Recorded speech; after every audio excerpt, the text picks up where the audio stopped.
subject, and the psychologist or his assistant says, okay, here's your task, and you're there to be focused on a task, apparently, because you're in a university and you're in a lab and you'd expect to be focused on a task, and so you're already primed for that, and you're willing to go along with it, to be obedient, but to be a good sport, let's say, that's better than obedient, and you want to do a good job because it's intimidating to be in a lab like that, and so you want to do a good job of whatever you're supposed to do. Unless you're a troublemaker, and you're probably not, because you wouldn't go into the lab to begin with if you were a troublemaker.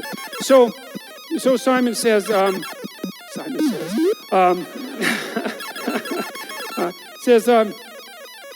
the number of times, like the white team is going to throw a basketball back and forth, variety of ways, 3 minutes. Just count how many times they manage it, and they're going to bounce it and throw it directly and all that. And so the black team and the white team start to mill around on the video, and they're tossing the basketball back and forth, and you're watching the basketball very intently with the central part of your vision. Now, the central part of your vision is very high resolution, and you can tell this. It's pretty easy. I'll show you. I don't know. No, this probably won't work because I think the theater is too big to do it. But we could try it, I guess. So look at my finger, right? But pay attention to my face. Now that's hard because usually when you pay attention to something, you look right at it. But I don't want you to do that. I want you to pay attention to my finger and look at my face. And what should happen, except perhaps for those of you who are quite at distance at the back, is that you'll notice that you actually can't see my facial features.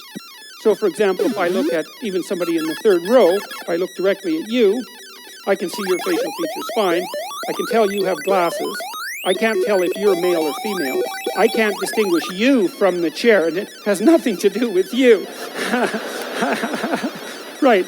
But you don't have to move very far away from central vision before it becomes extremely low resolution. And so that's how your visual system is set up. High resolution in the middle, low resolution as you move towards the periphery, until like out here, I actually can't tell how many, I know how many fingers I have.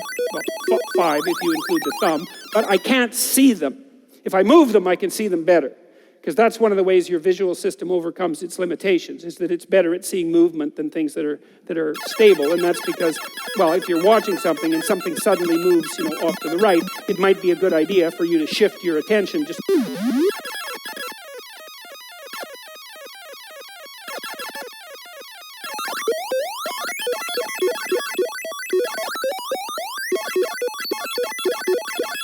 so that's a trick your visual system uses.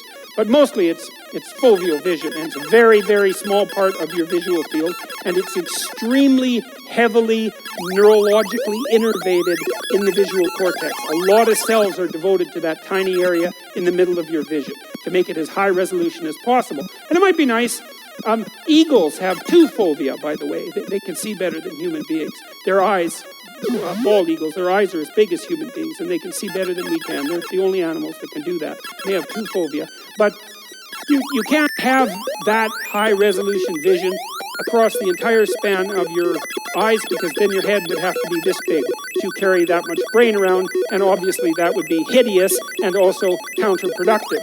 So we do the best we can, and what it means is that we're blind to a lot of things that we don't think we're blind to. So anyways, so you're playing Dan Simon's game, and you're counting the number of times that the basketball is tossed back and forth between the white team, and he says how many times, and you say, being a good experimental participant, you say 16, and you're right, and he says you're right, and you think, oh good, I'm smart enough to participate in a psychological experiment, and you feel good about yourself, it's a little self-respect boost, let's say, because you passed the test.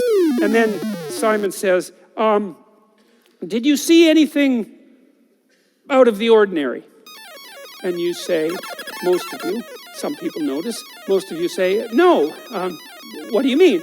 And Simon says, well, the gorilla. Did you see the gorilla? And you think, well, what do you mean, did I see the gorilla? Like, there was no damn gorilla.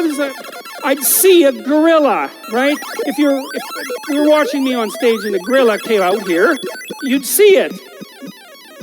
Maybe, as it turns out. Might depend on what the gorilla was doing. But in any case, so Simon rewinds the tape as you watch it, so that there's no tricks. And he says, don't count the balls this time, just watch. So it's a different command, right? So you have a different aim now. You're pursuing a different value structure. He says, just watch. And he rewinds it, and sure enough, you see the gorilla coming out backwards and being in the middle and then going off to the side. And then he replays it for you. And a minute and a half into the 3-minute video, in waltzes this damn gorilla.